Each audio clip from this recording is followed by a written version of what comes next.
NFL announced that Puerto Rican superstar Bad Bunny is set to headline the Super Bowl halftime show in February. In a statement, he said, "This is for my people, my culture, and our history." That move has drawn the ire, though, of some conservatives online. I think it's absolutely ridiculous. 2 weeks ago, Bad Bunny said that he never wants to perform in the United States again because he doesn't want his fans to get deported by ICE. ICE agents will be headed to the Super Bowl. The NFL chose a guy from Puerto Rico, which is not a problem, but he sings all of his songs in Spanish. Commissioner, thanks so much for joining us here. Thanks for having me, Julie. So today, the NFL is by far the most profitable and largest revenue sports franchise or league in the world. You know, Julia, our whole foundation, our core of our media policies is to reach the broadest audience. It's up and to the right for the NFL. Ratings, money, sponsorship, eyeballs, interest, growth. Like, what is next? You look at the United States, where football is king, 330 million people. The globe, though, has 8 billion people. How do you get out and really make sure that you take NFL football everywhere? Well, I think the ownership is committed to being a global sports property. Viva Mexico, our home away from home.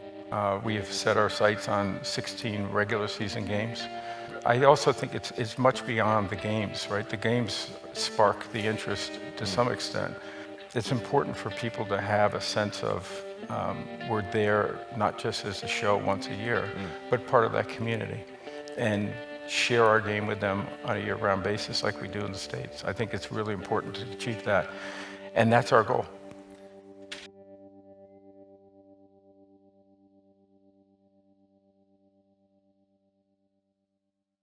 Less than 10%, it's more like 6% of the world around there speaks English as their primary language, but most people consume content in the primary. So like 90+% of the world can't watch Nelk videos. Almost unfathomable that a lot of us just do English content. It's like we hate views.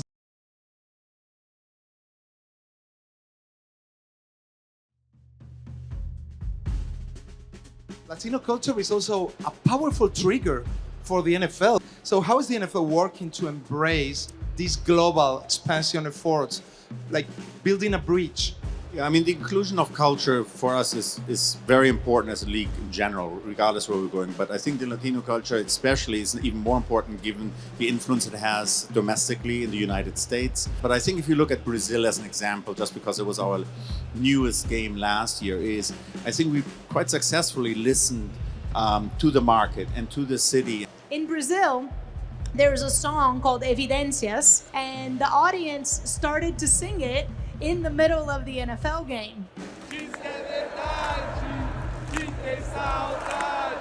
And it was one of the things amongst Brazilians that got shared more than anything. You know, there's a whole cultural thing that happened there. They utilized that song, and that song isn't something that they would utilize if they weren't comfortable. Like, it immediately became ingrained in the fabric.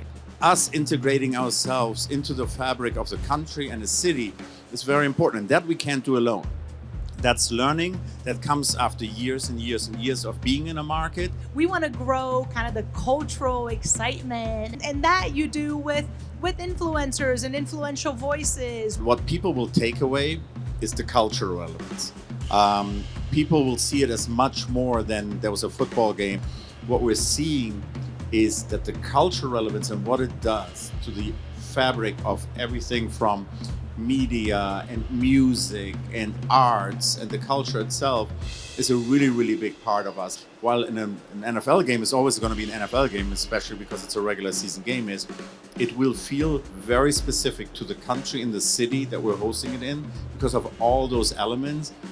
And of course, regarding the Spanish language, there's a so beautiful program called Por la Cultura, which unifies all the Latino world for the NFL.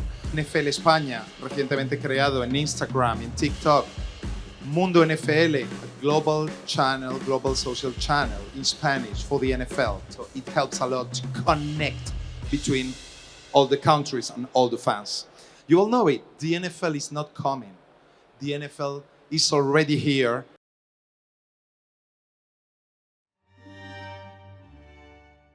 We are honored to award the Ralph Hay Pioneer Award tonight to a trailblazing announcer who introduced millions of fans to American football with Spanish language television broadcasts, Fernando Bonroso. Von Rossum. In 63 and 64, the only pro football games broadcast there were the AFL, limited to one station in one city, Monterrey, and with one announcer, yours truly. The big break came in 1969 when the games of the Dallas Cowboys were shown not only in Monterrey, but also in Mexico City. Those first years were challenging as we had to teach the game and the rules to new fans while not boring the established viewers. Mexico has the second largest NFL market. Fernando Bonroso developed and created that market. His legacy in the development of the NFL in Mexico and Latin America is undeniable. He was a man that changed the sport in the country, and that's why nowadays it's such a popular sport, because back then he did the work, he laid down everything to be able to put people like me in my position now that I'm working for the Raiders, that I'm able to be at the stadium and calling the games.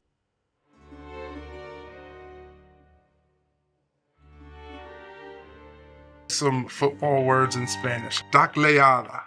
Tackle. Come on. Quarterback. Mariscal de campo. Agarrando grama. Agarrando grama. That is, either picking up grass or gaining yards. World champion. Heavyweight champions of the world, baby. The heavyweight champions of the world. What's your take on Bad Bunny? I think it's a brilliant move by Jay-Z. I think it's absolutely brilliant, and I think the world, considering the NFL is trying to attract itself to the world, they're trying to have global appeal because they already have America on lockdown. I think this is a strong, strong way to go. Right? It's culture, it's diversity. It is absolute genius, right? There's so many of these soccer players that are actually bigger international stars than what our players become. You want to make people watch this game, or you want somebody to tune in from a viewership standpoint that ain't your traditional American football fan? Put Bad Bunny out there at halftime. But get people say, oh, you're not even from here. U2's not from here. Coldplay's not from here. I mean, there's Rihanna. Rihanna is not from here. Bad Bunny, the halftime show. What is your reaction? Loved it, because he's a great human being, a great performer, and I can't wait to see him. I think it's awesome, and I think our Latino fan base is amazing. And I think when you think about the Super Bowl, you want the #1 performer in the world. You know, we have a mixed culture. I mean, our whole society is based on immigrants that have come here and founded our country, and I think we can celebrate that. Yeah, I don't think our game's about politics. I don't think people tune in to look at politics. This is about bringing people together.